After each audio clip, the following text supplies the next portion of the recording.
आज इस कार्यक्रम के माध्यम से संतों के सानिध्य में हमें कुछ लक्ष्य लेकर के जाना है।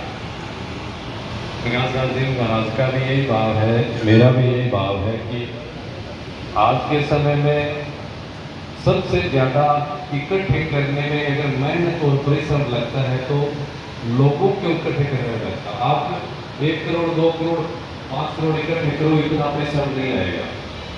लोगों को इकट्ठा करना बहुत महत्वपूर्ण है। और जहां आप जैसे प्रबुद्ध, समर्पित, समझदार, विवेकवान लोगों को इकट्ठा करना और उस इकट्ठे होकर के संतों के सानिध्य के बाद में अपन कुछ अच्छी बातें ग्रहण न करके जाएं, कुछ अच्छा लक्ष्य न लेकर के जाएं, तो मुझे लगता है कि ऐसी सभाएं फिर सार्थक नहीं, उनका कोई अर्थ नहीं निकलेगा। इसलिए अब हम आज के इस महत्वपूर्ण कार्यक्रम के अंतिम पड़ाव पर हैं। 1-2 वचन सुनने के बाद भोजन ग्रहण करेंगे। इसलिए हमें लक्ष्य लेना है। आज हम यहाँ आए हैं, संतों के दर्शन कर लिए, प्रसाद पा लिए, प्रवचन सुन लिए, चले गए, ऐसा नहीं, ऐसा करते ही नहीं। आज हम गौ सेवा के लक्ष्य को लेकर के यहाँ बैठे हैं। गौ सेवा के विभिन्न आयाम हैं, विभिन्न चरण हैं। गौ माता को घर में रख के भी सेवा करें, गौशालाओं में गोदान करके भी हम सेवा करें, गाय की चर्चा करके भी हम सेवा करें, अनेक ऐसे आयाम हैं। इस विभिन्न आयामों में हम आज यहाँ कौन सा लक्ष्य ले, इस पे महत्वपूर्ण चर्चा करने की हमको आवश्यकता है। संतों की प्रेरणा से, हम सबके विचारों से ऐसा भाव निकला है, ऐसा मंत्र निकला है कि और कुछ हो ना हो, लेकिन आज के इस कार्यक्रम से, इस अति संगोष्ठी, महत्वपूर्ण संगोष्ठी के माध्यम से हमें गोवर्ध का संकल्प लेना चाहिए। अब गोवर्ध बात वाली जो बात है, राहुल जी महाराज ने भी बोली, प्रकाश दास जी ने भी, साहब ने भी, मैंने भी, सबने कही है। गोवर्ध वाले विषय को थोड़ा सा समझना और समझ करके उस लक्ष्य को लेना। यहाँ अगर जहां तक मुझे ध्यान में, हम 3-4 लोग गोवर्धी, मैं हूँ, रघुनाथ सिंह जी हैं, अनिल जी चालान बैठे हैं, प्रकाश दास जी भी हैं, मुश्किल से और भी हो सकता है मेरे ध्यान में, लेकिन प्रमुख अनिता जी भी हैं। मुश्किल से इस सभा में 5-7 लोग हैं जो गोवर्धी। गोवर्ध क्या है? आप भी हैं। गोवर्ध क्या है? गोवर्ध ये कि हम जो भोजन ग्रहण करते हैं, उस भोजन में गाय के दूध से जो भी चीज निर्मित है, वो भारतीय वेद लक्षणा गाय की होनी चाहिए। दूध से जैसे पनीर भी बनता है, घी भी बनता है, छाछ भी बनती है, मावा भी बनता है, बहुत सी चीजें जो बनती हैं, वो पूज्य वेद लक्षणा भारतीय देसी नस्ल की ही हो, वो ही हम ग्रहण करेंगे। ये गोवर्ध है, कठिन नहीं है। संकल्प अगर कमजोर है तो कठिन है, और अगर मन में धारण कर ली अपन ने तो कोई कठिन नहीं है। अब इस गोवर्ध धारण करने से लाभ क्या होगा, उसके लिए तो मैं 1 घंटा बोल सकता हूं, लेकिन मुझे नहीं लगता कि बोलने की आवश्यकता है। शारीरिक दृष्टि से भी लाभ होगा, मानसिक दृष्टि से भी लाभ होगा, आर्थिक दृष्टि से भी लाभ होगा। गाय की, अभी अनिता जी जो अर्थव्यवस्था की बात बता रहे थे, उस अर्थव्यवस्था की दृष्टि से भी बहुत बड़ा लाभ होगा। लाभ ही लाभ है, सेवा, अध्यात्म और बहुत। मैं स्वयं की भी अगर बात करूं कि मैं जब गोवर्धी नहीं था और जब से गोवर्धी बना, उसके बाद में बहुत बड़ा अंतर मैंने विचार की दृष्टि से महसूस किया है। और अब मुझे ऐसे लगता है कि मैं जन्म से ही गोवर्धी क्यों नहीं था, काश मैं जन्म से ही गोवर्धी होता।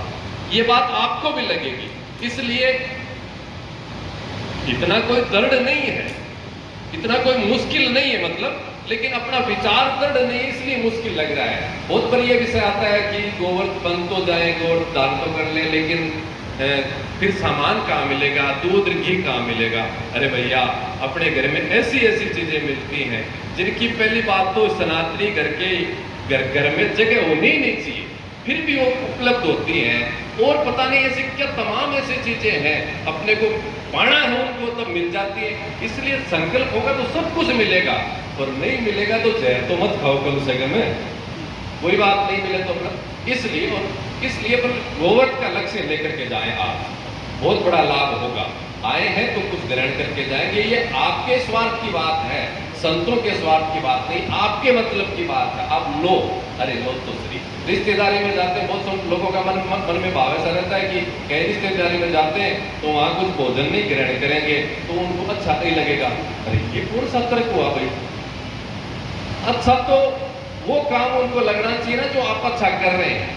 ऐसी सभा में ऐसी छोटी छोटी हल्की बातें बोलने नहीं चाहिए, लेकिन विवाह शादी हो, ऐसे और सामाजिक उत्सव हो, उन उत्सवों में ऐसी ऐसी चीजों की व्यवस्था होती है जो होनी नहीं चाहिए एक सनातनी हिंदू परिवार में, उनकी व्यवस्था हो जाएगी। लेकिन गोवर्थ की जब बात आएगी ना, इसकी व्यवस्था तो अरे भाई, ये क्या तर्क है, ये क्या कुतर्क है। दुनिया कुछ करे या ना करे, लेकिन अपन संकल्प ले।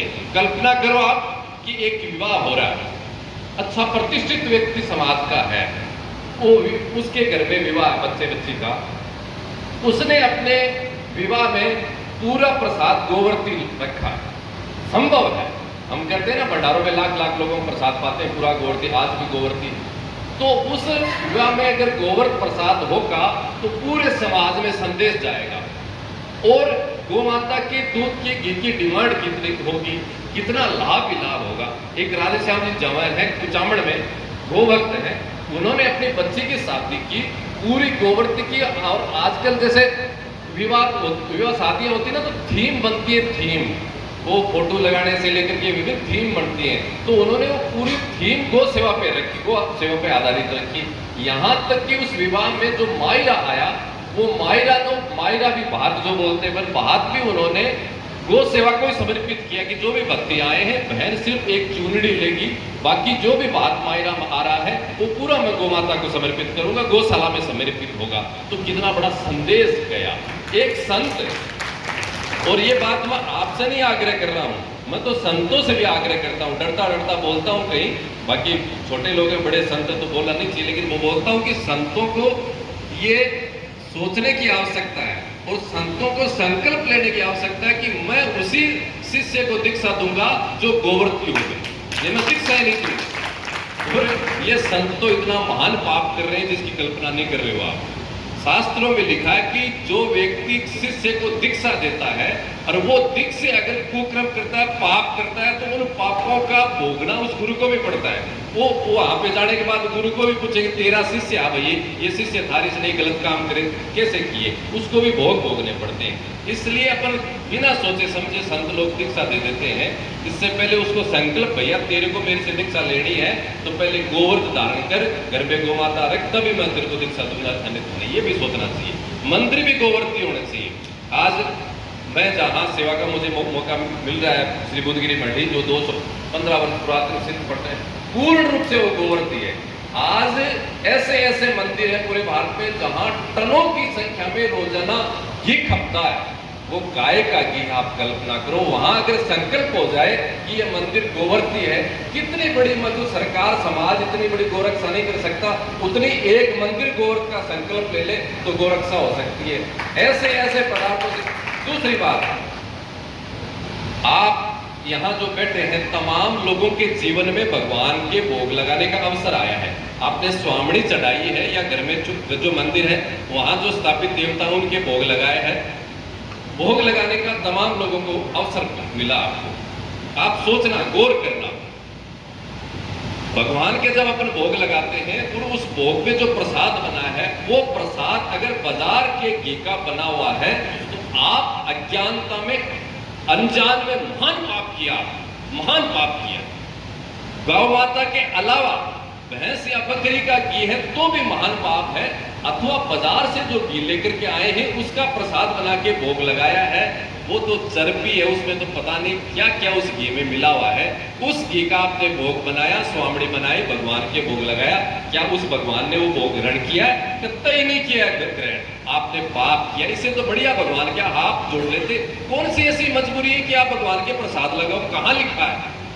और जहां लिखा है ना वहां ये भी लिखा है कि आप गौवे का भोग लगाओ, वहां ये नहीं लिखा है कि बाजार वाले घी से भोग लगाओ। इसलिए या तो हाथ जोड़ो, पता से नारियल चढ़ाओ, या प्रसाद जो लगाते हो पूर्ण रूप से गोवर्ती होना। मंदिरों में 56 भोग होता है, मुझे बड़ी दुख और तकलीफ होता है, काय का 56 भोग बाजार से। और ये अनिल जी तमाम हलवाई लोग जानते, प्रसाद की पूजा की मार्केट में दुकानें अलग होती हैं। घी चाहिए भैया, कौन से चाहिए? पूजा वाला दे दे, एकदम थर्ड क्लास। प्रसाद चाहिए, कौन सा चाहिए? पूजा वाला देते। कपड़ा चाहिए, कौन सा चाहिए? पूजा। तो ये तमाम जो चीजें हैं ये सोचने की आवश्यकता है, ये विचार है आपके हृदय में स्थापित हो ऐसा हम सब संत प्रयास करें। विचार बहुत महत्वपूर्ण है, विचार जीवन को बदलने वाला है, विचार इस जीवन की जो दिशा है, जीवन की जो यात्रा है, उसको बदलने वाला है। आपके हृदय में अगर आज के दिन ये गोवर्थ का विचार धारण हो गया तो आप कल्पना नहीं कर सकते बंधुओं, आने वाला जीवन आपका ऐसा होगा। दुनिया में बहुत बड़े बड़े मोटिवेशन देने वाले लोग होते हैं, दुनिया में बहुत बड़े बड़े विद्वान ज्ञानी महापुरुष होते हैं जो ज्ञान देते हैं। मैं एक छोटी सी बात बता रहा हूं, छोटी सी बात। आपको अर्थ चाहिए, आपको स्वास्थ्य चाहिए, आपको परिवार में अगर तनाव मुक्त चाहिए तो ये सब चीजें होंगी। परिवार में तनाव क्यों होता है? विचार अपवित्र होते हैं। तो विचार अपवित्र क्यों होता है?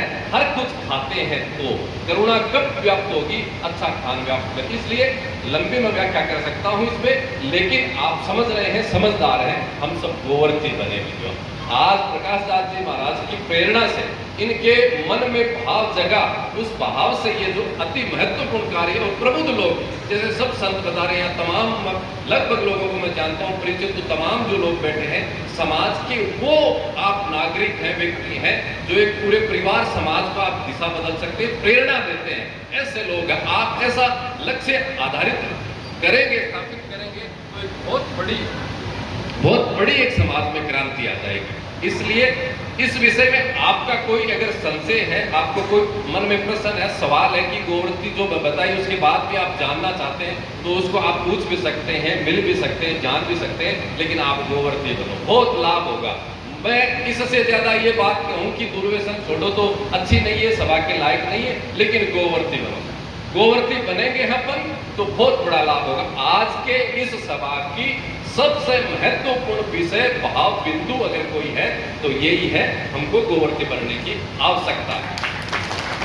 हाथ खड़ा करके मैं संकल्प कराऊं या वो कराऊं, मैं इसको कुछ अच्छा नहीं समझता हूं। मन में अपन ने दृढ़ संकल्प कर लिया तो बहुत अच्छी बात है, हाथ ऊंचे करके भी अपन ने कमजोरी में वो सब कुछ कर लिया, कोई लाभ नहीं, सब कुछ प्राप्त होगा। मैं कह रहा हूं आज के समय में जब से कोविड आया है, उस कोविड के बाद में तो ये जो गोवर्ती वाली दृष्टि है और अच्छे खान पान वाली जो दृष्टि है, बहुत से लोगों ने बहुत बढ़िया तरीके से समझी है और आज के समय में तो उपलब्धि है। यहाँ अनिता जी खुद ये सेवा इसी गोवर्ती वाले सेवा के अभियान में लगे हुए हैं।